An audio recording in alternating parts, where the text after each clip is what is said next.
بسم الله الرحمن الرحيم.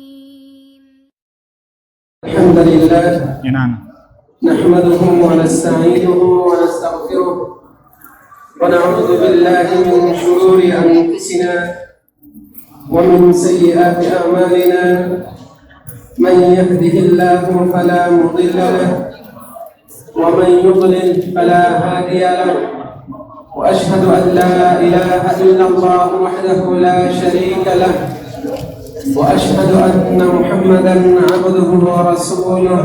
أما بعد، সমস্ত প্রশংসা সমস্ত গুণগান একমাত্র আল্লাহ রাব্বুল আলামিনের জন্য, যার অশেষ মেহেরবানিতে আমরা আজকে মসজিদে নববীতে মাগরিবের সালাত আদায় করতে পেরেছি। আমি প্রশংসা করছি বিশ্বপ্রভু আল্লাহ রাব্বুল আলামিনের, যিনি তার বিশেষ দয়ায় আমাদেরকে আশরাফুল মাখলুকাত বানিয়েছেন। সৃষ্টির সেরা আদম সন্তান হিসেবে আমাদেরকে সৃষ্টি করেছেন, সম্মানিত করেছেন, জলে স্থলে আরোহণ করিয়েছেন, স্বাস্থ্যসম্মত হালাল পবিত্র রিজিক দান করেছেন, তার অন্যান্য সৃষ্টিজীবের উপর শ্রেষ্ঠত্ব প্রদান করেছেন। আলহামদুলিল্লাহ। অতঃপর দরুদ ও সালাম বর্ষণ হোক বিশ্বনবী মুহাম্মদ বিন আব্দুল্লাহ সাল্লাল্লাহু আলাইহি ওয়াসাল্লামের উপর, যিনি তার উপর অর্পিত আমানত আদায় করেছেন, উম্মতকে দ্বীনের পথে নসিহত করেছেন, আহ্বান করেছেন, আল্লাহর রাস্তায় মৃত্যু অবধি যথাযথভাবে জিহাদ করে গিয়েছেন। আল্লাহ তাআলা তার উপর, তার পরিবারবর্গ এবং সকল সাহাবীর উপর শান্তি, রহমত ও বরকত নাযিল করুন। আল্লাহুম্মা আমিন।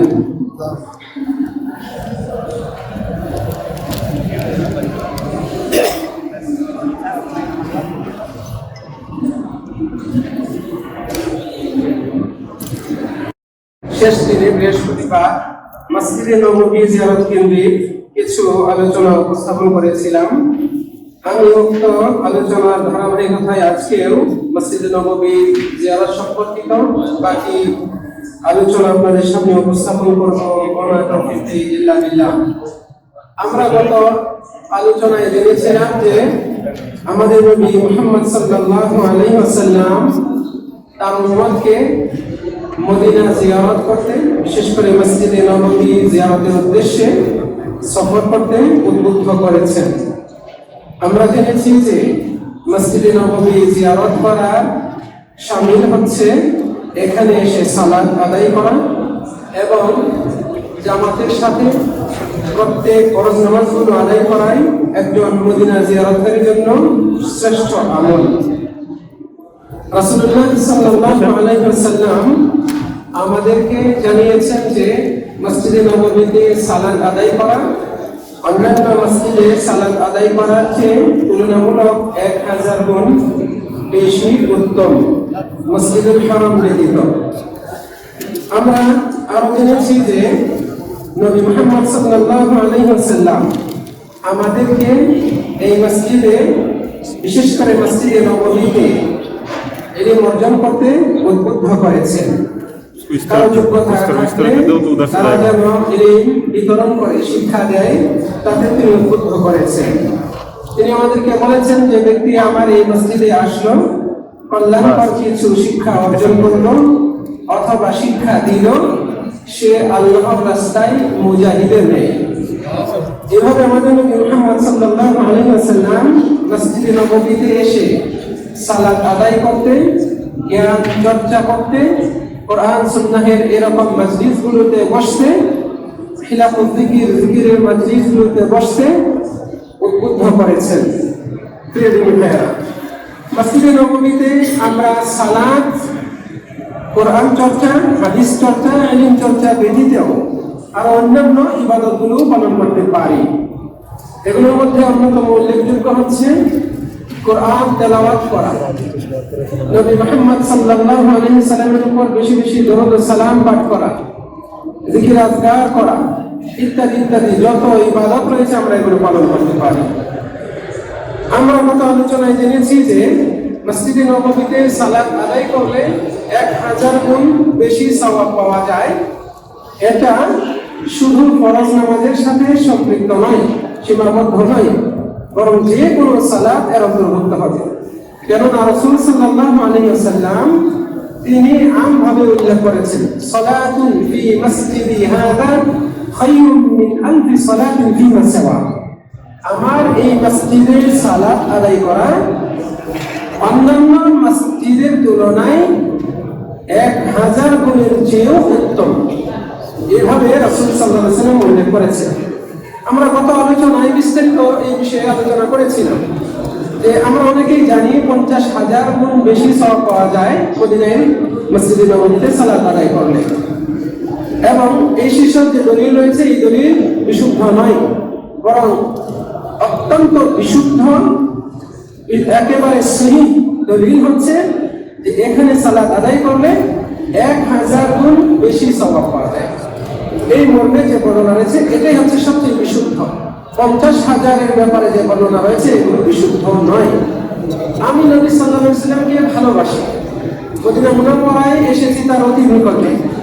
এরকম একজন মুসলিমের জন্য উচিত হচ্ছে নবী সাল্লাল্লাহু আলাইহি ওয়াসাল্লামের যে কথাগুলো তিনি বলেছেন মর্মে আমাদের কাছে এসেছে, বর্ণিত হয়েছে, এগুলো যেগুলো যাচাই বাছাই করে বিশুদ্ধ প্রমাণিত হয়েছে সেগুলোর উপর ঈমান আনা, সেগুলোর উপর আমল করা, এটা আমাদের উচিত। যেগুলো মুহাদ্দিসিনগণ, হাদিস বিশারদগণ যাচাই বাছাই করে বলেছেন এটা রাসূল সাল্লাল্লাহু আলাইহি ওয়াসাল্লাম বলেন নাই, এটা রাসূল সাল্লাল্লাহু আলাইহি ওয়াসাল্লামের নামে যে বলা হয়েছে এতে ত্রুটি রয়েছে, এটা যায়ীফ মাউযু, এগুলো আমাদের বর্জন করা উচিত। যখন একই বিষয়ে বিশুদ্ধ সহিহ বর্ণনা পাওয়া যাবে এবং যায়ীফ বর্ণনা পাওয়া যাবে তখন আপনার উচিত সহিহটাকে গ্রহণ করা, বিশুদ্ধ শক্তিশালী বর্ণনাকে গ্রহণ করা, দুর্বল যায়ীফ বর্ণনাকে বর্জন করা। সম্মানিত দিন ভাইরা, এখানে যে কোনো সালাত এর অন্তর্ভুক্ত হবে, নফল, সুন্নাত, এমনকি জানাজার সালাতও এর অন্তর্ভুক্ত হবে। যেহেতু রাসূল সাল্লাল্লাহু আলাইহি ওয়াসাল্লাম বলেছেন সালাতুন ফি মসজিদি, আমার মসজিদে সালাত আদায় ফরজ হতে পারে। মুসাফির ব্যক্তি তারা মদিনায় এসে বা অন্য যে কোনো জায়গায় গিয়েছে, তিনি সফরকালীন অবস্থায়, মুসাফির থাকা অবস্থায় ফরজ নামাজগুলো তো আদায় করবেনই, তারা সুন্নতগুলো আদায় করবেন না। প্রত্যেক ফরজ নামাজে, 5 ওয়াক্ত ফরজ নামাজের আগে পরে 12 রাকাত, বিশেষ করে 12 রাকাত সুন্নত নামাজ রয়েছে, যেগুলোকে আমরা সুন্নতে মুআক্কাদা বলি, সুন্নতে রাতিবাও বলি। এই সুন্নতগুলো পড়বেন না শুধুমাত্র ফজরের 2 রাকাত ব্যতীত। মুসাফির ব্যক্তি তিনি ফজরের 2 রাকাত সুন্নত পড়বেন, এছাড়া বাকি 10 রাকাত, যোহরের আগে 4, পরে 2, মাগরিবের পরে 2 আর এশার পরে 2, এই 10 রাকাত এই সুন্নত পড়বেন না। মুসাফির ব্যক্তি না পড়লেও সওয়াব পাবেন। রাসূল সাল্লাল্লাহু আলাইহি ওয়াসাল্লাম সফরে এই সুন্নতে মুআক্কাদা এগুলো পড়তেন না, তবে ফজরের আগে যে 2 রাকাত সুন্নত রয়েছে সুন্নতে মুআক্কাদা এটা পড়তেন, এটা ছাড়তেন না। বুঝাতে পেরেছি আশা করি? ফরজের বাইরে আরেকটা নামাজ রাসূল সাল্লাল্লাহু আলাইহি ওয়াসাল্লাম সফরে থাকলেও ছাড়তেন না, সেটা হচ্ছে বিতরের নামাজ। তাহলে একজন মুসাফির ব্যক্তি 5 ওয়াক্ত ফরজ প্লাস ফজরের 2 রাকাত সুন্নাত আর এশার পরে যে বেতন পড়তে হয় এই বেতন, এগুলো ছাড়বেন না, এগুলো পড়বেন। এছাড়া অন্যান্য যত নফল নামাজ রয়েছে মুসাফির ব্যক্তি এই নফল নামাজগুলো পড়তে পারেন। তাহাজ্জুদের নামাজ, আওয়াবিনের নামাজ, সালাতুল দুহা, চাশতের নামাজ, আরো যে নফল নামাজ রয়েছে এগুলো যত ইচ্ছা পড়তে পারেন। আল্লাহ রাব্বুল আলামিন আমাদেরকে তৌফিক দান করুন। সম্মানিত ভাইরা, আমরা মসজিদে নববীর পূর্ণ সম্মান, মর্যাদা, হরমত বজায় রাখার চেষ্টা করব। এটা মসজিদে নববী, নবীদের দ্বারা তৈরিকৃত সর্বশেষ মসজিদ। এটার একটা সম্মান রয়েছে, বিশেষ ফজিলত রয়েছে, এই মসজিদের বিশেষ হরমত রয়েছে। অতএব আমাদেরকে সেই বিষয়টি স্মরণে রাখতে হবে। পৃথিবীর আনাচে কানাচে থেকে মুসলমানগণ আসেন, আপনার আচরণে যেন অন্য মুসলিম মুসলিম কষ্ট না পায়, তার মনে বিরূপ ধারণা না জন্মে, এই ব্যাপারে আপনাকে সতর্ক থাকতে হবে। আপনার কথাবার্তা, আপনার আচরণ, আপনার ইবাদত, এগুলো যদি সবই সুন্দর হয়, নবী সাল্লাল্লাহু আলাইহি ওয়াসাল্লামের সুন্নাত ইসলামের সৌন্দর্য অনুপাতে হয়, সেই ব্যাপারে আপনি চেষ্টা করবেন। এখানে সালাত আদায়কালীন সময় আমাদের দ্বারা একটা বড় ধরনের ভুল হয়ে থাকে, সেটা হচ্ছে অনেকেই নামাজি ব্যক্তির সামনে দিয়ে গমন করেন। এটা মোটেও উচিত নয়, এটা অত্যন্ত গর্হিত অপরাধ। মক্কা মদিনা বলে যে এটা জায়েজ, এখানে প্রচুর মানুষ ভিড়, এইরকম কোন বিজ্ঞ বিচক্ষণ জগৎ বিখ্যাত কোন আলেম এরকম ফতোয়া দেন নাই যে এখানে জায়েজ রয়েছে নামাজি ব্যক্তির সামনে দিয়ে যাওয়া। অথচ রাসূল সাল্লাল্লাহু আলাইহি ওয়াসাল্লাম নিষেধ করেছেন। তিনি কোনো মসজিদকে আলাদা করে দেন নাই যে যদি ভিড় থাকে, যেখানে প্রচুর মানুষের আনাগোনা হবে, সেই মসজিদে নামাজের সামনে দিয়ে কোনো ব্যক্তি যেতে পারে, এরকম কোনো বর্ণনা নেই। কোন বিশেষজ্ঞ আলেম বিদ্বান কেউ এরকম ফতোয়া দেন নাই। অতএব আমাদেরকে সতর্ক থাকতে হবে। আপনি কোন নামাজির সামনে দিয়ে যাবেন না। একজন নামাজির নামাজ পড়তে যতটুকু জায়গা লাগে এতটুকুর ভেতর দিয়ে আপনি গমন করবেন না, বরং অতিরিক্ত আরো প্রায় অর্ধ হাত পরিমাণ জায়গা রেখে তারপরে আপনি সামনে দিয়ে গমন করতে পারেন। বুঝাতে পেরেছি? ব্যক্তি এখানে নামাজ পড়ছে, আপনি ওদিক দিয়ে সামনে দিয়ে যেতে পারেন, ওটাতে নিষেধ নাই। একজন নামাজি যতটুকু নামাজের জন্য, তার সেজদা দেওয়ার জন্য যতটুকু জায়গা লাগে, এর ভেতর দিয়ে আপনি গমন করবেন না। রাসূল সাল্লাল্লাহু আলাইহি ওয়াসাল্লাম কঠিন ভাবে নিষেধ করেছে। অতএব আমরা সতর্ক। তবে যদি কোনো ব্যক্তি নিরুপায় হয়, তাহলে আল্লাহ রাব্বুল আলামিন ইনশাআল্লাহ ক্ষমা করবেন। আল্লাহ রাব্বুল আলামিন কাউকে সাধ্যের বাইরে কিছু চাপিয়ে দেন না। আল্লাহ রাব্বুল আলামিন আরো বলছেন যে তোমরা আল্লাহকে ফাত্তাকুল্লাহ মাসতাতাতু, তোমরা সাধ্যমতো আল্লাহকে ভয় করো। কাজে যদি কোনো ব্যক্তি কাপড় নষ্ট হওয়ার ভয় থাকে, জলছুট হয়ে গিয়ে হারিয়ে যাওয়ার ভয় থাকে, যেখানে ঘটনা বা কষ্ট আরো বেশি হবে, এরকম বা আরো অন্যান্য যৌক্তিক যদি কারণ থাকে, তাহলে সেটা ভিন্ন কথা। আর যদি বিকল্প রাস্তা থাকে, অন্য দিক দিয়ে যাওয়া যায়, তাহলে অবশ্যই আপনাকে সেই কথা বলে মনে করতে হবে। এখানে আরো উল্লেখ করছে, আমরা যারা সালাত আদায় করছি, সুন্নাত নফল একাকী যখন আমরা সালাত আদায় করি, আমাদের উচিত জায়গা চয়ন করা, যেখানে সেখানে আমরা নামাজে দাঁড়াবো না। সূত্রা নেওয়ার একটা বিষয় রয়েছে, আমরা জানি রাসূল সাল্লাল্লাহু আলাইহি ওয়াসাল্লাম সূত্রা নিয়ে নামাজ আদায় করতে উদ্বুদ্ধ করেছেন। হাদিসে আসছে আনাস রাদিয়াল্লাহু আনহু হতে বর্ণিত সহিহ মুসলিম শরীফের হাদিস, একটু মনোযোগ দিয়ে শুনবেন। তিনি বলছেন, আমাদের সময় মানে রাসূল সাল্লাল্লাহু আলাইহি ওয়াসাল্লামের জামানায় যখন মাগরিবের আযান হতো, তখন ইবতাদারু ইলা সাওয়ারি, সাহাবারা দ্রুত এই যে পিলারগুলো রয়েছে মসজিদের, এই পিলারগুলোর দিকে চলে যেতেন। এই পিলারকে সামনে রেখে তারা নামাজে দাঁড়িয়ে যেতেন, 2 রাকাত নামাজ পড়তেন মাগরিবের আযানের পরে, ফরজের আগে। তারা নামাজ পড়তেন, তাদের মধ্যে কেউ নামাজ পড়তো, কেউ নামাজ না পড়ে বসে থাকতো। কিন্তু আগে আসছে হয়তো তাহিয়াতুল মসজিদ পড়ে বসে আছে, জিজ্ঞাসা করতেছে, আবার কেউ আযান হওয়ার কারণে 2 রাকাত পড়তেছে, কেউ বা সবে মসজিদে আসছে যে দাঁড়াই আছে। যে এরকম দৃশ্য হয় সাধারণত। তো আনাস রাদিয়াল্লাহু আনহু বলছেন, কোন আগন্তুক ব্যক্তি যদি ওই সময় মসজিদে প্রবেশ করত, তাহলে তার ধারণা হতো হয়তো নামাজ শেষ হয়ে গিয়েছে। মসজিদের উদ্দেশ্যটা এমন ছিল যে কেউ মসজিদে ঢুকতেছে, কেউ দাঁড়ানো অবস্থায় আছে, কেউ সুন্নাত করতেছে, নফল করতেছে, এরকম। এটা নামাজ শেষ হলে সাধারণত এই দৃশ্যটা হয়। তো এখানে আমার ইস্তিদলাল হচ্ছে এটা যে তারা খুঁটি নিয়ে খুঁটির পিছনে নামাজ আদায় করতেন, আযান হলে খুঁটির কাছে চলে যেতেন। ইবতাদারু ইলা সাওয়াই। এখানে আরেকটা দলিল হয় যে মাগরিবের আযানের পরে আকামতের আগে 2 রাকাত নামাজ পড়া যায়। এই হাদিস সেই মুসলিম শরীফের হাদিস, এটা থেকে এই প্রমাণও পাওয়া যায়। আযানের পরে, মাগরিবের আযানের পরে ফরজের ইকামত যে হয় এর আগেই মুহূর্তে 2 রাকাত পড়া যায়। তবে এটা আবশ্যক না, এটা রাসূল সাল্লাল্লাহু আলাইহি ওয়াসাল্লাম বলেছেন লিমান শাআ, যে চাই সে করবে। কারাহিয়াতা আইয়াত্তাখিদান নাস, মানুষ আইয়াত্তাখিদান নাস সুন্নাহ, মানুষ যেন এটাকে সুন্নাত, আবশ্যকীয় সুন্নাত মনে না করে। এটা রাসূল সাল্লাল্লাহু আলাইহি ওয়াসাল্লাম বলেছেন লিমান শাআ, যার ইচ্ছা সে করবে। কাজে এই যে ব্যক্তি মাগরিবের আযানের পরে দুই রাকাত পড়তে চায় তিনি পড়তে পারেন। ওইভাবে আমরা যারা সালাত আদায় করবো একাকী, বিশেষ করে তখন আমাদের উচিত জায়গা চয়ন করা, এমন জায়গা বিশেষভাবে বাছাই করা যেখানে আনাগোনা কম, যেখানে আপনার সামনে দিয়ে আমার সামনে দিয়ে লোকজন যাওয়ার সম্ভাবনা নাই। তারপর যদি কোনো ব্যক্তি যায় আপনি বাধা দিন, আপনি বাধা দিবেন, রাসূল সাল্লাল্লাহু বাধা দিতে উদ্বুদ্ধ করেছেন।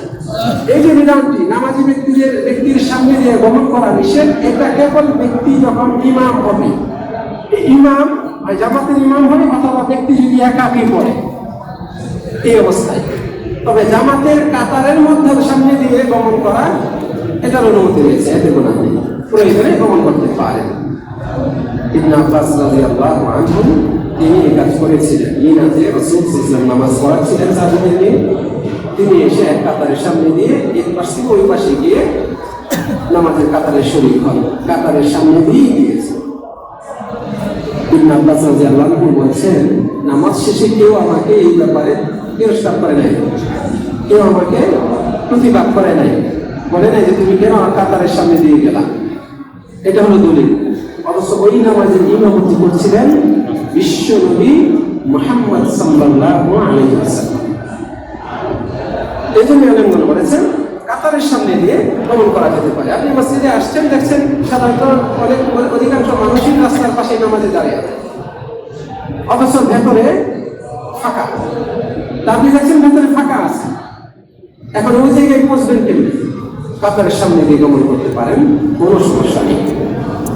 সম্মানিত ভাই, আমরা নামাজ শেষ হওয়ার পরে, বিশেষ করে ফরজ নামাজ শেষ হওয়ার পরে, মনোযোগ দিয়ে শুনবেন, খুবই গুরুত্বপূর্ণ এই বিষয়টি। বিশেষ করে ফরজ নামাজ শেষ হওয়ার পরে আমরা সাথে সাথেই সুন্নতে দাঁড়াবো না। আবারও বলছি, ফরজ নামাজ শেষ হওয়ার পরে সাথে সাথেই সুন্নতে দাঁড়াবো না। মনে রাখবেন, ফরজ নামাজের পরে সালাম ফেরানোর পরে সাথে সাথে সুন্নতে দাঁড়ানো সুন্নত বিরোধী একটি কাজ। ফরজ নামাজের সালাম ফেরানোর পর সাথে সাথে সুন্নতে দাঁড়ানো সুন্নত বিরোধী একটি কাজ। রাসূল সাল্লাল্লাহু আলাইহি ওয়াসাল্লাম আমাদেরকে নিষেধ করেছেন এক নামাজের সাথে মিলিয়ে আরেক নামাজ না পড়তে। এক নামাজ শেষ হওয়ার সাথে সাথে আরেক নামাজ না পড়তে, এটাকে অভ্যাসে পরিণত করবেন না। যদি জরুরত থাকে আপনি নিয়মিত সুন্নত আদায় করেন। কোন এক ওয়াক্তে জরুরত রয়েছে, তাড়াতাড়ি আপনাকে চলে যেতে হবে, ফরজ নামাজ শেষ আপনি সুন্নতে দাঁড়িয়ে গেলেন, আপনার জন্য এটা সমস্যা নাই। কিন্তু যে এটাকে অভ্যাসে পরিণত করে, ফরজ শেষ হলেই সাথে সাথে দাঁড়িয়ে যায় সুন্নতে, এটা তার জন্য সমস্যা, এটা সুন্নতের খেলাফ।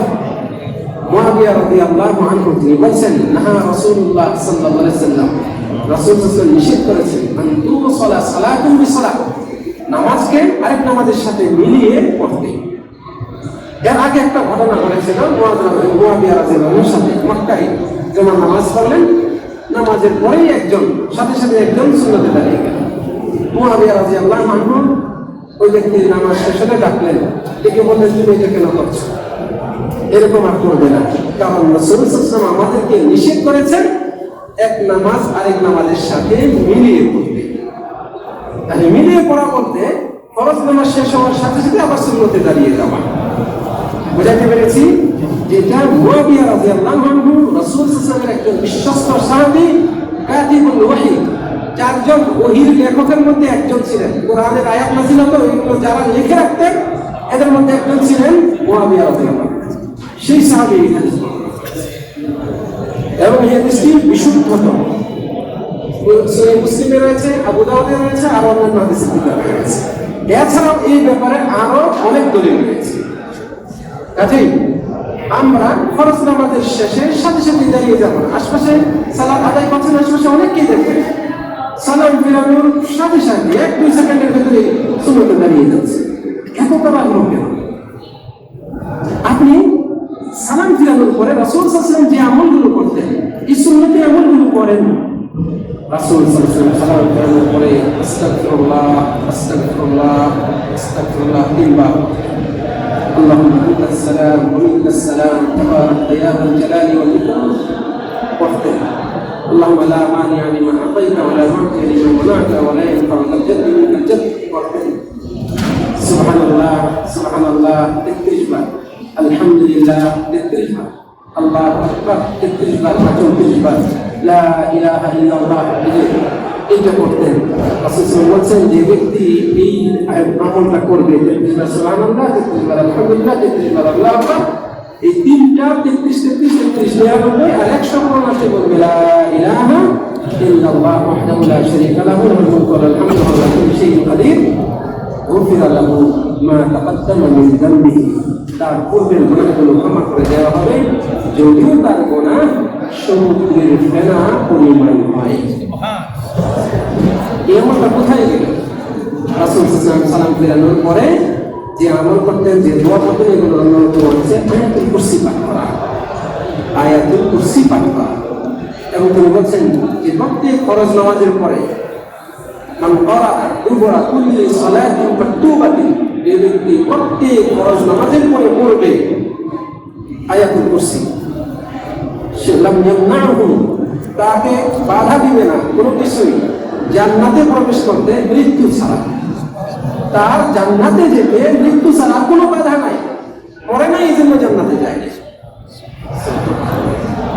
এত এত সুন্দর সুন্দর আমল রয়েছে, আর আমরা ওকে করে লাগি বিরাকাত করতেই হবে, এখনই করতে হবে, এরকম একটা মনোভাব।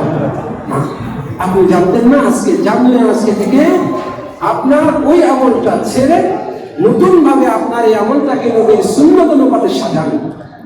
আল্লাহ রাব্বুল আলামিন আমাকে আপনাকে তৌফিক দান করুন। বিশেষ করে মক্কা মদিনায় আপনি যদি এই আমলটা করেন, এটা তো নবীর সুন্নত অনুপাতে হবে, তারপরে আপনি সুন্নতে দাঁড়ান, সুন্নত শেষ করে আপনি নফল করেন, আপনার ইচ্ছা মতো আপনি যত করেন, কোনো সমস্যা নেই। এই আমলটা করলে সুন্নত অনুপাতে আমল হলো, এর সাথে আপনি একটা বড় ফায়দা অর্জন করতে পারেন। বিশেষ করে যারা মক্কা মদিনায় নামাজ পড়ে, গত সপ্তাহের আলোচনার শেষ অংশ ছিল এটা, যে এখানে মক্কা অথবা মদিনায় এই দুই মসজিদে প্রায় প্রত্যেক ওয়াক্ত নামাজের পরেই জানাজা থাকে। আপনি জানাজায় অংশগ্রহণ করতে পারেন, যদিও জানাজায় অংশগ্রহণ করা ফরজ নয়, কিন্তু যিনি অংশগ্রহণ করবেন তিনি কত সওয়াব পাবেন সেটা জানেন? রাসূল সাল্লাল্লাহু আলাইহি ওয়াসাল্লাম বলেছেন, মান সাল্লা আলা জানাজাতিন, যে ব্যক্তি একটা জানাজার নামাজ পড়বে, ফালাহু কিরাত, তার জন্য এক কিরাত সওয়াব রয়েছে। আর যে ব্যক্তি জানাজা পড়লো এবং তাকে দাফন করে আসলো, তার জন্য 2টা কিরাত সওয়াব রয়েছে। সাহাবারা জিজ্ঞেস করলেন কিরাত কি? রাসূল সাল্লাল্লাহু আলাইহি ওয়াসাল্লাম বলছেন উহুদ পাহাড় সমান। উহুদ পাহাড় তো দেখেছেন কত বিশাল লম্বা, প্রায় 8 মাইল লম্বা, এত দীর্ঘ একটি পাহাড়, বিশাল পাহাড়। একটা জানাজা নামাজ পড়লে আপনার আমল নামায় এই উহুদ পাহাড় সমান সওয়াব লেখা হবে। ভেবে দেখুন, এই সওয়াব থেকে আপনি বঞ্চিত হচ্ছেন রাসূলের সুন্নতের খেলাফ একটা আমল করে, অথচ আপনি সেটাকে ভালো মনে করেই করছেন। আর এইখানে আমি আরো বলতে চাই, এটা বাড়াবাড়ি নয়, এইখানে প্রায় প্রত্যেক ওয়াক্তে একাধিক জানাজা থাকে, একসঙ্গে পড়ছে, একাধিক লাশ থাকে। আর একজন ব্যক্তির জানাজা পড়লে এই সওয়াব, যদি এই যে আজকে মাদ্রাসায় জানাজা পড়লাম, এখানে যদি 3জন ব্যক্তির জানাজা পড়ে থাকি, তাহলে 3 কিরাত, মানে 3টা উহুদ পাহাড় সমান পরিমাণ সওয়াব। আর একটা মসজিদে নববী, এখানে সালাত আদায় করলে কত গুণ বেশি? 1000 গুণের চেয়েও বেশি। শুধু 1000 না, 1000 হচ্ছে ন্যূনতম। রাসূল সাল্লাল্লাহু আলাইহি ওয়াসাল্লাম বলেছেন, খায়রুম মিন আলফি সালাহ, 1000 নামাজের চেয়েও উত্তম। কত উত্তম এটা বলেন না। আল্লাহ, তাহলে এটাও আমরা জেনেছি আলোচনার শুরুতে, জানাজার নামাজও এর অন্তর্ভুক্ত, যেহেতু এটাও নামাজ, রাসূল সাল্লাল্লাহু আলাইহি ওয়াসাল্লাম যে কোনো নামাজের কথা বলেছেন। তাহলে এই জানাজার নামাজ পড়ার কারণে আপনি একটা উহুদ পাহাড় সমান সওয়াব পাবেন, এবং মসজিদে নববীতে পড়ার কারণে 1000 গুণ বেশি সওয়াব হবে। ভেবে দেখুন তো কত সওয়াব হয় আপনারা। যে ব্যক্তি সুন্নতে দাঁড়ায় গেল, জানাজার নামাজের দিকে শুরু হয়ে গেল, জানাজার নামাজ নিশ্চিত তার সুন্নত শেষ হওয়ার আগে জানাজার নামাজ শেষ হয়ে যাবে, কারণ জানাজার নামাজের রুকু সেজদা এগুলো নেই, তেলাওয়াত একেবারে হালকা অল্প তাড়াতাড়ি শেষ হয়ে যায়। আর যে ব্যক্তি জিকির আজকার করলো, সালাম ফিরানোর পরে নবী ইসলামের দেখা সুন্নত অনুপাতে নবী ইসলাম যেভাবে আমল করেছেন সেভাবে জানাজার এলান হলো, তিনি জানাজাতে দাঁড়ালেন, জানাজা শেষ করে তিনি সুন্নতে দাঁড়ালেন। এবার ভেবে দেখুন, একদিনের জন্য মদিনায় আসছেন, আপনি এইভাবে আমল করবেন না যেভাবে করে আসছেন সেভাবে করবেন? কোনটা উত্তম? একজন বিচক্ষণ, একজন আমলদার, ইবাদত বোঝা, তিনি চান তার আমল নামা ডান হাতে আসুক, তিনি চান তার আমল নামা মিজানের পাল্লায় ভারী হোক, তিনি কোন সিদ্ধান্ত নেবেন? এটা সহজ। মনে রাখবেন, এই সুযোগটা আপনি অন্য জায়গায় গেলে সহজে পাবেন না। এই সুযোগটা আপনি অন্য জায়গায় পাবেন না এই মক্কা মদিনা ছাড়া। এখানে প্রত্যেক ওয়াক্তেই লাশ উপস্থিত করা হয়, এই উপস্থিত লাশের জানাজা পড়ানো হয়। গায়েবানা জানাজা না, গায়েবানা জানাজা নয়। আল্লাহ রাব্বুল আলামিন আমাদেরকে তৌফিক দান করুন। মসজিদে নববী এই জায়গায় আমরা যারা আছি, আমাদের মধ্যে এই কেন্দ্রিক জানাজা নামাজ ক্ষেত্রে একটা প্রশ্ন এবং এই কেন্দ্রিক সংশয় থাকার কারণে অনেকেই জানাজা নামাজ পড়ে না। যে আমরা আমাদের দেশে দুই দিকে সালাম দেয়, আর এই দিকে একদিকে সালাম দেয়, এটা একটা সংশয়। আরেকটা সংশয় হচ্ছে প্রত্যেক ওয়াক্তে কিসের জানাজা, এটাকে তাচ্ছিল্য হালকা ভাবে নেয়, ফলে এটাকে গুরুত্ব দেন এবং মনে করেন এখানে হয়তো গায়েবানা জানাজা ইত্যাদি না। এইখানে একটু আগেও বললাম, এখনো বলছি, উপস্থিত লাশ রেখে তার জানাজা করা। দুই নম্বর যেটা সংশয়, একদিকে সালাম ফেরানো। এই একদিকে সালাম ফেরানোর ব্যাপারেও বিশুদ্ধ হাদিস আছে, দলিল আছে। দুই দিকে সালাম ফেরানোর ব্যাপারেও বিশুদ্ধ হাদিস আছে, দলিল আছে। যেহেতু এখানে ইমাম সাহেব একদিকে সালাম ফেরান এবং এটা সুন্নত সম্মত, নবী সাল্লাল্লাহু আলাইহি আমল। আবু হুরায়রা রাদিয়াল্লাহু আনহু তিনি বর্ণনা করছেন মুস্তাদরাক হাকিমে, তারপরে সুনানে দারাকুতনির হাদিস, সুনানে দারাকুতনির হাদিস। আবু হুরায়রা রাদিয়াল্লাহু আনহু বলছেন, সাল্লা রাসূলুল্লাহ সাল্লাল্লাহু আলাইহি ওয়াসাল্লাম আলা জানাজাতিন ফাকাব্বারা আরবা'আন। রাসূল সাল্লাল্লাহু আলাইহি ওয়াসাল্লাম একটা জানাজা নামাজ পড়লেন, চারটা তাকবীর দিলেন, ওয়া সাল্লামা তাসলিমাতান ওয়াহিদা, এবং একটি মাত্র সালাম ফিরালেন। এইভাবে বর্ণনা করেছে এবং হাদিস বিশুদ্ধ। চার তাকবীরে নামাজ পড়লেন, একটি মাত্র সালাম ফিরালেন, বিশুদ্ধ। এছাড়া আরো অন্যান্য দলিল রয়েছে, আব্দুল্লাহ বিন মাসউদ রাদিয়াল্লাহু আনহু সহ আরো বেশ কিছু দলিল রয়েছে যেগুলো থেকে বোঝা যায় যে রাসূল সাল্লাল্লাহু আলাইহি ওয়াসাল্লাম দুই দিকেও সালাম ফেরাতেন। সম্মানিত দিনী ভাইরা, ইমাম সাহেব এখানে একদিকে সালাম ফেরাচ্ছেন, এটাও সুন্নাত সম্মত। ইমামের অনুসরণ করে নবী সাল্লাল্লাহু আলাইহি ওয়াসাল্লামের সুন্নাত অনুপাতে আপনি আমল করবেন, আপনি সংশয় রাখবেন না। মনে রাখবেন, এখানে যে আমলগুলো করা হয় এগুলো সুন্নতের বাইরে নয়। হয়তো আমরা জানি না, আর এই কেন্দ্রিক আমরা এই নামাজকে অবহেলা করব না। মনে রাখবেন, জানাজার নামাজ জীবিত ব্যক্তিদের উপর মৃত ব্যক্তিদের হক। আবার বলছি, জানাজার নামাজ মৃত ব্যক্তির হক জীবিতদের উপর, যেন তারা জানাজার নামাজটা আদায় করে। যে ব্যক্তি আদায় করবে সে সওয়াব পাবে, সে বিশাল সওয়াব পাবে, যা একটু আগে জানলাম। আল্লাহ রাব্বুল আলামিন আমাদেরকে তৌফিক দান করুন। আমরা এরপরে মসজিদের ভেতরে অন্যান্য ইবাদত পালন করতে পারি, কোরআন তেলাওয়াত করা, জিকির আজকার করা ইত্যাদি ইত্যাদি ইবাদতগুলো পালন করব। খেয়াল রাখবো মসজিদের হুরমত যেন নষ্ট না হয়, আদব যেন নষ্ট না হয়। তেলাওয়াতের আদব রয়েছে, জিকির আজকারের আদব রয়েছে। উচ্চ স্বরে জিকির আজকার করা, উচ্চ স্বরে তেলাওয়াত করা, তেলাওয়াতের জিকিরের আদব নয়। আবার বলছি, উচ্চ স্বরে তেলাওয়াত করা, উচ্চ স্বরে জিকির করা, জিকিরের তেলাওয়াতের আদব নয়, বরং এটা গাফলাতের অন্তর্ভুক্ত।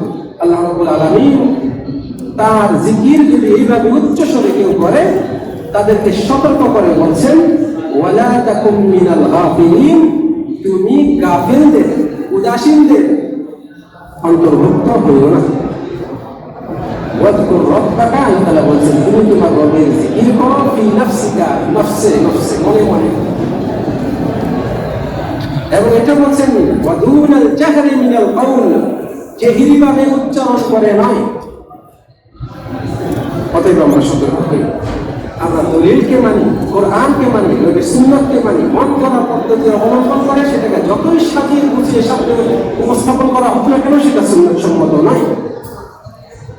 আপনি যার জিকির করছেন তিনি আপনাকে জিকির করার পদ্ধতি শিখিয়েছেন, সেটা উত্তম, নাকি সমাজের কিছু কিছু মানুষ যারা তাদের মন করা নিয়ম বেঁধে দিয়ে আপনাকে উপস্থাপন করে বলছেন এটা হলো অনেক, এইভাবে জিজ্ঞেস করবেন, এটা উত্তম, কোনটা উত্তম আপনি সিদ্ধান্ত নেবেন।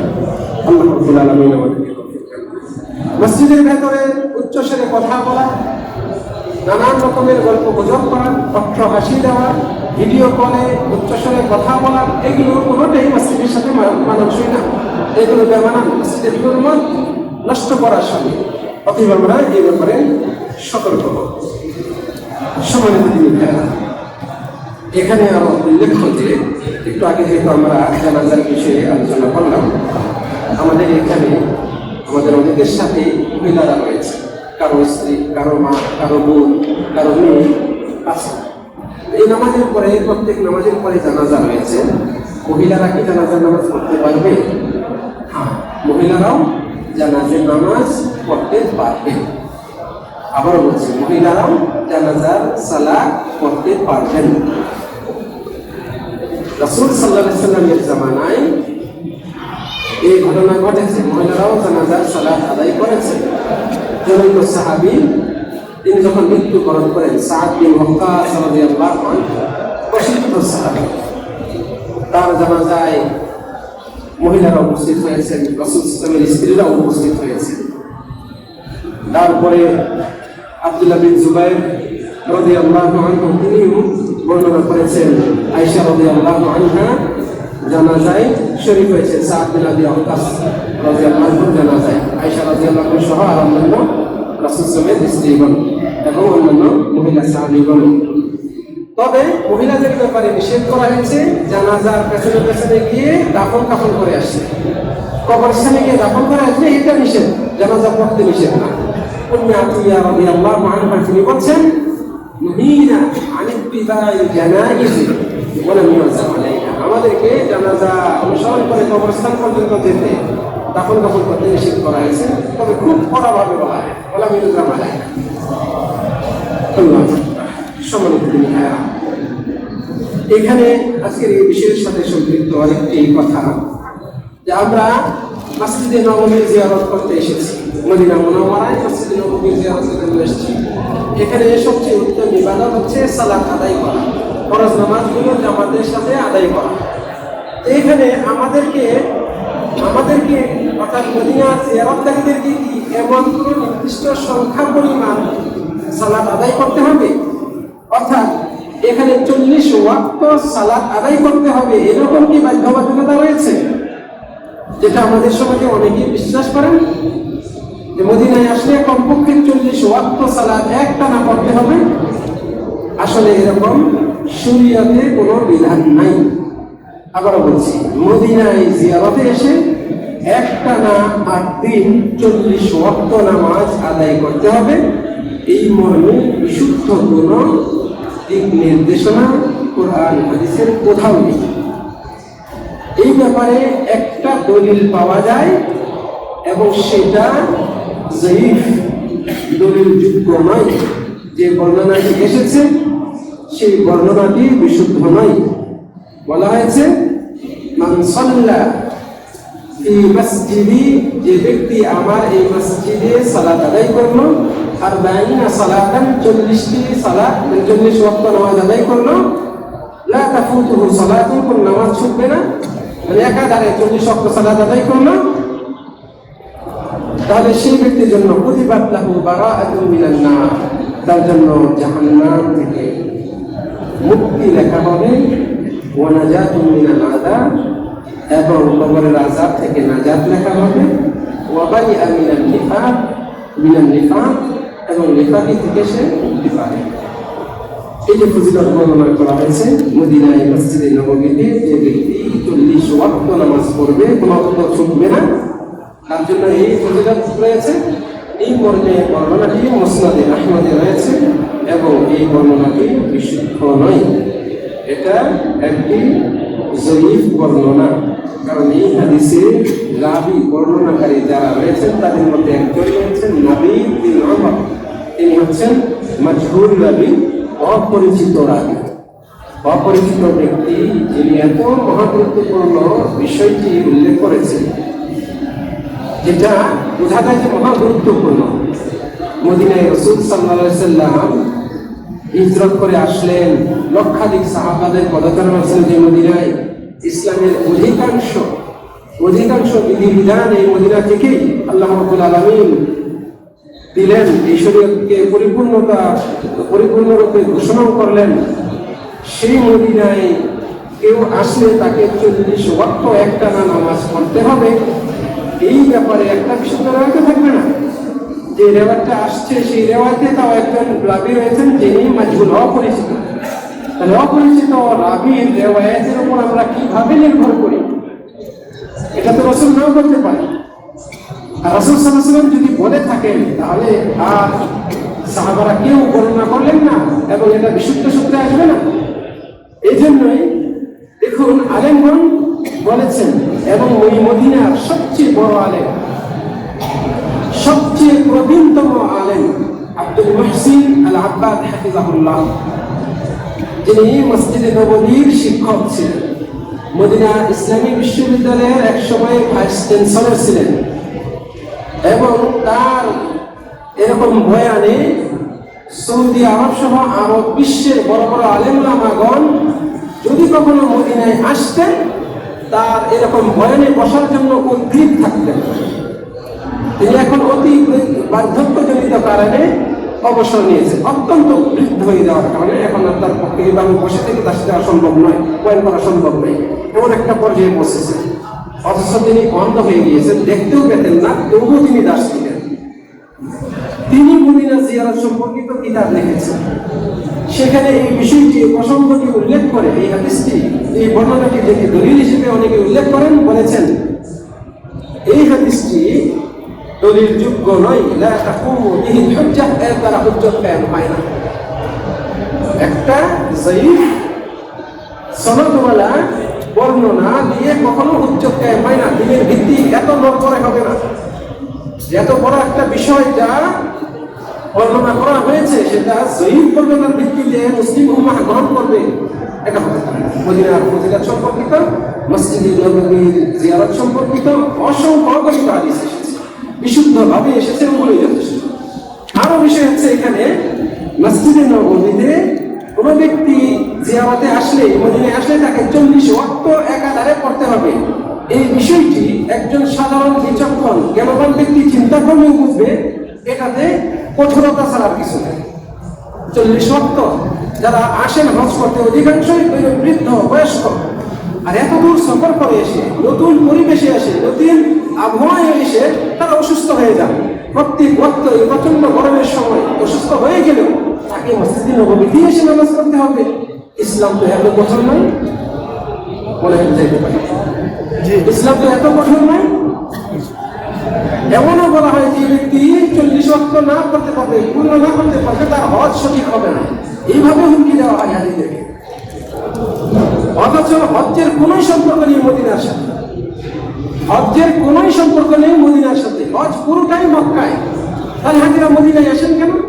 এত দূর দেশ থেকে হাজি সাহেবরা আসেন মক্কায়, আর মদিনায় নবী সাল্লাল্লাহু আলাইহি ওয়াসাল্লাম আছেন, মদিনায় মসজিদে নববী রয়েছে, মদিনায় মসজিদে কুবা রয়েছে।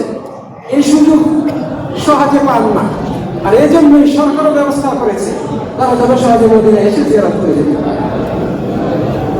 এটা এই জন্য ব্যবস্থা করা হয়েছে, এমন নয় এটা হজ্জের পাঠ, হজ্জের একটা অংশ মদিনা জিয়ারত করা, না, এটা ভাবতেনই না। আমাদের সমাজে অনেকেই বলে যে ব্যক্তি হজ করলো আর রাসূলকে সালাম দিল না, মদিনায় এসে রাসূলকে সালাম দিয়ে গেল না, কবর জিয়ারত করলো না, তার হজ্জই হলো না। সে রাসূল সাল্লাল্লাহু আলাইহি সাথে কি যেন বলে, উর্দু একটা শব্দ ব্যবহার করে, গুস্তাখি না, হ্যাঁ গুস্তাখি করলো। সে রাসূল সাল্লাল্লাহু আলাইহি সাথে ব্যবহার করে গেল, বেয়াদবি করলো। এই যে ধরনের কিছু বর্ণনা, কিছু রেওয়ায়েত উপস্থাপন করে, অথচ এগুলো পুরোটাই মিথ্যা, এগুলো মওজু বর্ণনা। সম্মানিত দিদি ভাইরা, রাসূল সাল্লাল্লাহু আলাইহি সাল্লাম তার সাথে যারা ছিলেন সাহাবাগণ, তারা মক্কায় গিয়ে হজ করে আসছে, তারা মক্কায় গিয়ে উমরা করে আসছে। আর আল্লাহ তাআলা বলেন, ওয়ালিল্লাহি আলান নাসি হিজ্জুল বাইত, আল্লাহর জন্যই মানুষের উচিত বাইতুল্লাহ গিয়ে হজ করে আসা। বাইতুল্লাহ কোথায়? মক্কা। অতএব ভুল ধারণা, কুসংস্কার এগুলোকে ছাড়ুন। আপনারা নবীর শহরে এসে নবীর শহর থেকে মসজিদে নববী থেকে কিছু শিখে যান। ইলম চর্চা করাও জিয়ারতের অন্যতম লক্ষ্য উদ্দেশ্য। মক্কায় গিয়েও আপনি দার্সে বসুন, আলেমুল আমাদের দার্সে বসুন, আরবি বুঝেন না তবুও বসুন, অন্তত ওই দার্সে বসার, এরকম মাজলিসে বসার যে ফজিলত সেটা নসিবে আসবে, সেটা মন নামে আসবে। দ্বিতীয়ত, এই হাদিস বা এই যে বর্ণনা যেটা 40 ওয়াক্ত পড়ার পক্ষে বলা হয়েছে, এর ভেতরে যে কথাগুলো আছে এগুলোতেও অসংলগ্নতা রয়েছে। কোন ব্যক্তি 40 ওয়াক্ত নামাজ একবারে পড়লেই সে নেফাকি থেকে মুক্তি পাবে, বিষয়টি এমন নয়, বরং তাকে নেফাকি ছাড়তে হবে, আল্লাহর কাছে তওবা করতে হবে। নেফাকি এটা একটা গোপন কুফরি। নেফাকি যে মুনাফিক, উপরে মুসলিম লেবাস ধরে চলে, ভেতরে সে ইসলামের কিছুই মানে না, অস্বীকার করে, ঘৃণা করে, অবজ্ঞা করে, এই ব্যক্তি আসলে ভেতরে কাফের, কিন্তু প্রকাশ্যে সে মুসলিম সমাজে বাস করে, মুসলিম হিসেবে জাহির করে। এই জন্য একে বলা হয় মুনাফিক। আল্লাহ রাব্বুল আলামিন বলেন, ওয়া মা মানাহুম আন তুকবালা নাফাকাতুহুম ইল্লা আন্নাহুম কাফারু বিল্লাহ। وما منعهم أن تقبل منهم نفقاتهم إلا أنهم كفروا بالله। তাদের দান, খয়রাত, দান সদকা এগুলো কবুল না হওয়া, মানে কবুল হওয়ার ব্যাপারে বাধা দিয়েছে কেবলমাত্র এই বিষয়টি যে তারা আল্লাহর সাথে কুফরি করেছে। এটা আল্লাহ তাআলা মুনাফিকদের ব্যাপারে বলেছে। মুনাফিকদের দান সদকা কবুল না হওয়া আর আল্লাহ তাআলা কবুল করবেন না, এর পিছনে বড় কারণ হচ্ছে যে তারা কুফরি করেছে। ফলে মুনাফিকি এটা এক রকমের কুফরি, কুফরুন বিল বাতিল। এই জন্য ইমাম আল-বানী রাহিমাহুল্লাহ এই হাদিসের প্রেক্ষিতে এই বিষয়টি উল্লেখ করেছেন যে নেফাকি এইভাবে 40 ওয়াক্ত নামাজ পড়লে এর থেকে মুক্তি পাওয়া যাবে, বিষয়টি এমন নয়, বরং নেফাকি ছাড়তে হবে, আল্লাহর কাছে তওবা করে ফিরে আসতে হবে, আর সৎ আমলগুলো ধরতে হবে। সম্মানিত দিনী ভাইয়েরা, মসজিদে নববীতে আমরা চেষ্টা করব সর্বোত্তম উপায়ে আমলগুলো পালন করা। আল্লাহ রাব্বুল আলামিন আমাদেরকে তৌফিক দান করুন। উল্লেখ্য যে নফল নামাজ, ফরজের বাইরে যে নফল নামাজগুলো রয়েছে, আমভাবে সাধারণভাবে এগুলো সবই নফল নামাজের অন্তর্ভুক্ত। এই নামাজগুলোর মধ্যে কোনোটা সাবাবজনিত কারণে, বিশেষ কারণে বেশি গুরুত্বপূর্ণ। যেই নামাজ যত বেশি গুরুত্বপূর্ণ, ওই নামাজের আগে পরে কাছাকাছি যে নামাজ রয়েছে সেই নামাজও তত গুরুত্বপূর্ণ। এই জন্য ফরজ নামাজের আগে পরে যে নামাজগুলো রয়েছে, ফরজ নামাজের সাথে সম্পৃক্ত যে নামাজগুলো রয়েছে অথচ ফরজ নয়, অর্থাৎ সুন্নতে মুআক্কাদা, এগুলো গুরুত্ব বেশি।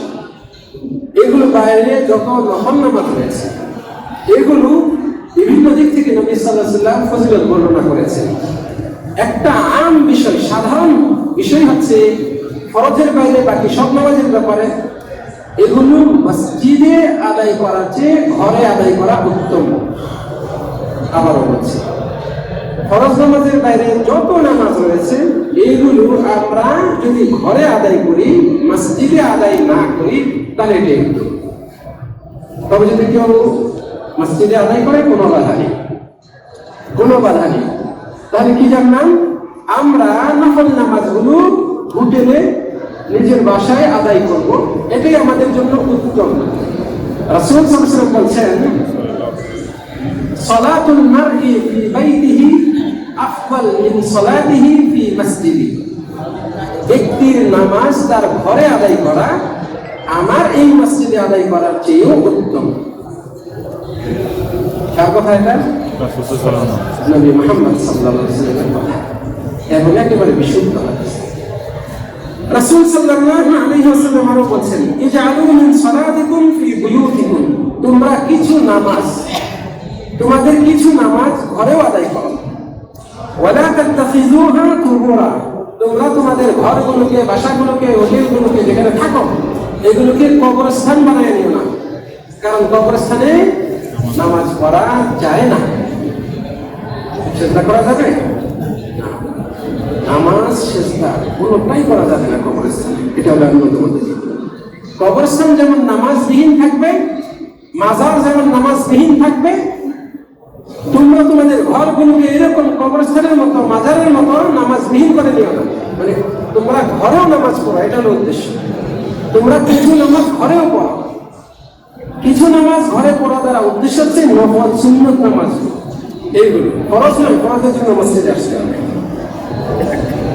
রাসূল সাল্লাল্লাহু আলাইহি ওয়াসাল্লাম আরো বলেন, ইযা কাদা আহাদুকুমুস সালাহ, যখন তোমাদের কেউ নামাজ শেষ করে, ফি মসজিদিহি, তার নাম মসজিদে, মসজিদে গিয়ে নামাজ শেষ করে, ফালইয়াজআল লিবাইতিহি নাসীবান মিন সালাতিহি, নামাজ শেষ করার পরে নামাজের কিছু অংশ, নসিব মানে অংশ যেন তার ঘরের জন্য রাখে। সব নামাজ মসজিদে শেষ করে যেন না আসে। কি শিক্ষা পেলেন থেকে? তার মানে নামাজের পরে যে সুন্নত আছে বা আরো যে নফল আছে, এগুলো যেন আমরা ঘরে গিয়েও আদায় করি। রাসূল সাল্লাল্লাহু আলাইহি ওয়াসাল্লাম আমাদেরকে এইভাবে নফল নামাজগুলো ঘরে আদায় করতে উদ্বুদ্ধ করেছেন। প্রসঙ্গত এখানে উল্লেখ্য যে আমরা হজ করতে আসি, আমরা উমরা করতে আসি, এই সুযোগে মদিনাতেও জিয়ারতে আসি। মদিনায় জিয়ারত করতে এসে অথবা মক্কায় হজ উমরা পালন করতে গিয়ে আমরা এক শ্রেণীর মানুষ রয়েছি যারা স্থানীয় আল্লাহর বান্দাদের দুষ্কৃতি খুঁজে বেড়ায় এবং একেবারে অনায়াসে বলে দিই যে এরা নবীর সুন্নতকে গুরুত্ব দেয় না, এরা সুন্নত পড়েই না। এই নিয়ে সেই সমালোচনা নিয়েই ব্যস্ত থাকেন। কার জুব্বা বা পায়জামা টাকনুর নিচে এই দোষ গেয়েই বেড়াচ্ছে প্রতিদিন। কার দাড়িটা ছোট, এটা নিয়েই ব্যস্ত, মাথা ব্যথা। কার মাথায় টুপি নাই, এটা নিয়েই মাথা ব্যথা। এগুলো করে না। মানুষের দোষ খুঁজে বেড়ানো এটা ন্যূনতম কোনোভাবে এটা ভালো লক্ষণ না, কোনোভাবে এটা ভালো লক্ষণ না। মনে রাখবেন, আপনার পিছনে শয়তান লেগেছে আপনার চিন্তা চেতনাকে আবর্জনায় পরিপূর্ণ করতে, আপনার মগজটাকে মুসলিমদের বিরুদ্ধে বিদ্বেষে পরিপূর্ণ করতে শয়তান লেগেছে। এই কাজ করতে আপনি আত্মসংশোধনে নিয়োজিত হন। বিচক্ষণ সেই ব্যক্তি যে অন্যদের দুষ্কৃতি না দেখে নিজের দুষ্কৃতি খুঁজে বেড়ায় এবং সংশোধন করার চেষ্টা করে। আল্লাহ রাব্বুল আলামিন আমাদেরকে তৌফিক দান করুন। এখানে এসে আমরা অনেকেই বলি এই দেশের মানুষ নবীর সুন্নতকে ভালোবাসে না, এরা সুন্নত পড়েই না। নামাজের পরে কত মানুষ বের হয়ে যায়, সবাই কি সৌদি আরবে, সবাই কি মদিনা? যারা বের হয়ে যাচ্ছে আপনি কি কখনো তার সাথে সাথে তার জায়গায় গিয়ে, হোটেলে গিয়ে, বাসায় গিয়ে, দোকানে গিয়ে দেখেছেন, খুঁজ নিয়েছেন সে সুন্নত পড়ে কি পড়ে না? তাহলে আপনি কিভাবে একটা মুসলিম যে আল্লাহর নবীর মসজিদে এসে সালাত আদায় করে বের হচ্ছে তার ব্যাপারে আপনি খারাপ ধারণা পোষণ করছেন এবং ভ্রমণ বেড়াচ্ছেন? চিন্তা করেছেন কিভাবে আপনি ক্ষতিগ্রস্ত হচ্ছেন? আল্লাহ তাআলা আমাদেরকে সবাইকে হেদায়েত দান করুন, মুসলিমদের ব্যাপারে ভালো ধারণা রাখি। নবী সাল্লাল্লাহু আলাইহি ওয়াসাল্লাম যে বলেছেন তোমরা ফরজ মসজিদে নামাজ শেষ হবে নামাজের একটা অংশ ঘরে পড়ার জন্য রাখতে।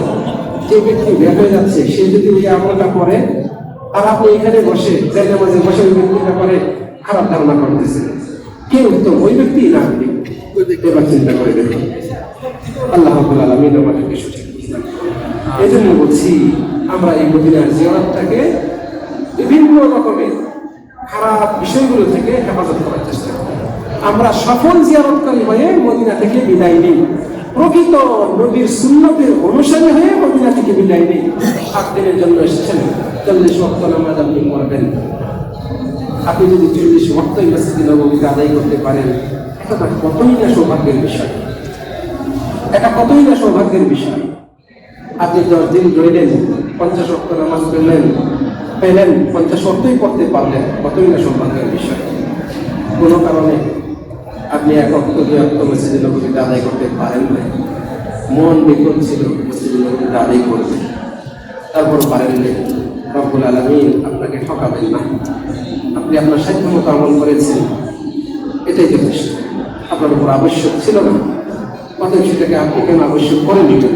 ভুল বুঝের কারণে। আল্লাহ রাব্বুল আলামিন আমাদেরকে তৌফিক দান করুন। প্রিয় দিনী ভাইয়েরা, আমরা এই মসজিদে নববীতে সালাত আদায় করব। মসজিদে নববী সহ পৃথিবীর সব মসজিদের মধ্য থেকে সবচেয়ে উত্তম ফজিলতপূর্ণ স্থান হচ্ছে, মনোযোগ দিয়ে শুনবেন, মসজিদে নববী সহ পৃথিবীর সব মসজিদে সবচেয়ে উত্তম ফজিলতপূর্ণ স্থান জায়গা হচ্ছে সালাত, ফরজ নামাজের জন্য প্রথম কাতার। ফরজ নামাজের জন্য প্রথম কাতার, তারপরে দ্বিতীয় কাতার, এইভাবে যত সামনের কাতার হবে তত উত্তম ফরজ নামাজের জন্য। কিন্তু ফরজ নামাজ ব্যতীত অন্য যত নামাজ রয়েছে, সুন্নত, নফল যে নামাজ রয়েছে, এগুলোর জন্য প্রথম কাতার, শেষ কাতার, ডান দিকে, বাম দিকে, মধ্যখানে সব ফরজ। বুঝতে পেরেছি? ফরজ ব্যতীত যত নামাজ রয়েছে এগুলো মসজিদের ডানে হোক, পিছনে হোক, বামে হোক আর সামনে হোক, প্রথম কাতারে হোক অথবা শেষ কাতারে হোক, এটা ধর্তব্য না। এটা ধর্তব্য না, ধর্তব্য শুধু কেবলমাত্র ফরজ নামাজের ক্ষেত্রে। রাসূল সাল্লাল্লাহু আলাইহি ওয়াসাল্লাম বলেছেন, খায়রু সুফুফির রিজালি আউয়ালহা, পুরুষের জন্য সবচেয়ে উত্তম হচ্ছে প্রথম কাতার। রাসূল সাল্লাল্লাহু আলাইহি ওয়াসাল্লাম বলেছেন, মানুষ যদি জানতো প্রথম কাতারে সালাত আদায়ের ফজিলত কত, তাহলে লটারি কেটে হলেও জায়গা নিত। আমরা যেটা করি রমজান নামাজ পড়ার জন্য, রিয়াজুল জান্নাতে 2 রাকাত পড়ার জন্য, এই কাজটা করতাম ফরজ নামাজে পড়ার জন্য। ফরজ নামাজ প্রথম কাতারে পড়ার জন্য আরে কাছে নেই, ইচ্ছাও করি না যে প্রথম কাতারে।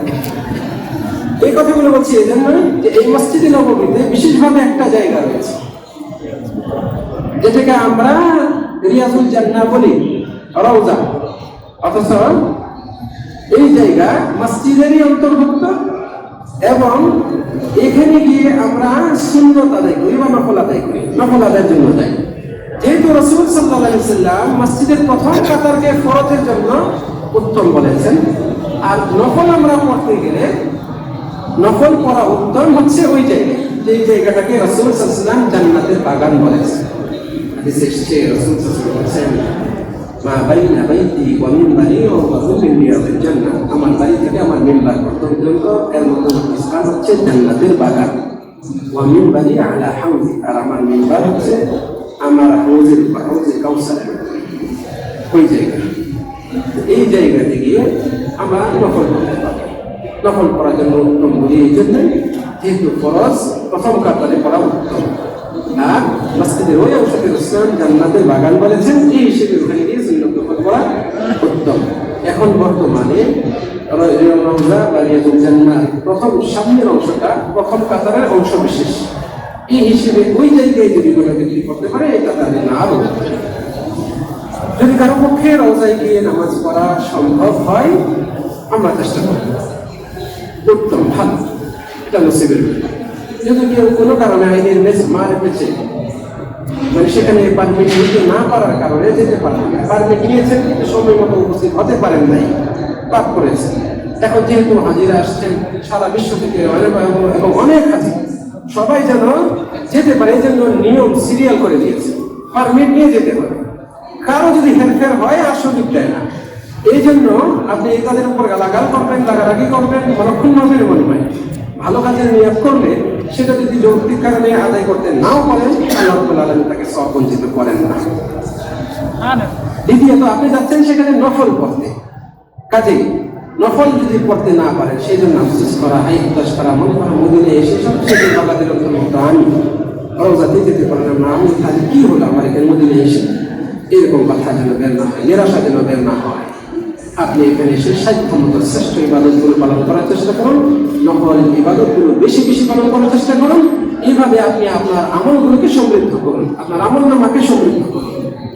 আল্লাহ রাব্বুল আলামিন আমাদের সকলকে তৌফিক দান করুন। সম্মানিত ভাইরা, আগামীকালকেও মসজিদে নববীর ঠিক এই জায়গা দিয়ে মাগরিবের সালাতের পরপরই বয়ান শুরু হবে। আপনারা নিজেরা আসবেন, অন্যদেরকে সাথে নিয়ে আসবেন এবং এই খবরটি আপনারা অন্যদের কাছে পৌঁছে দিবেন। এই কামনা রেখে আজকের আলোচনা শেষ করছি। শেষ করার আগে আমার কাছে গত আলোচনায় দুইটা প্রশ্ন এসেছিল, তার মধ্যে একটা হচ্ছে রাসূল সাল্লাল্লাহু আলাইহি ওয়াসাল্লামের রওজা জিয়ারতের সঠিক পদ্ধতি বলে দিবেন। আগামীকালের আলোচনায় এই বিষয়ে বিস্তারিত আসবে, কিভাবে সালাত দেব, কিভাবে সেখানে নামাজ পড়বো, কি দোয়া করবো, বিস্তারিত আমরা ইনশাআল্লাহ আগামীকালকে বয়ানে এখানে উল্লেখ করবো। আপনারা নিজেরা এসে ইনশাআল্লাহ আশা করি উপকৃত হবেন। আরো বলছেন, আমাদের সমাজে লোকজন বলে যে নবী সাল্লাল্লাহু আলাইহি ওয়াসাল্লাম এখনো জিন্দা, আবার কেউ কেউ বলেন যে তিনি মৃত্যুবরণ করেছেন। এগুলো ইনশাআল্লাহ আশা করছি আগামীকালকের আলোচনাতেই বিষয়টি আপনাদের সামনে প্রকাশ পাবে এবং আপনারা সঠিক উত্তর পেয়ে যাবেন। আপনারা আসবেন এই কামনা রেখে শেষ করছি। আসসালামু আলাইকুম ওয়া রাহমাতুল্লাহি ওয়া বারাকাতুহু।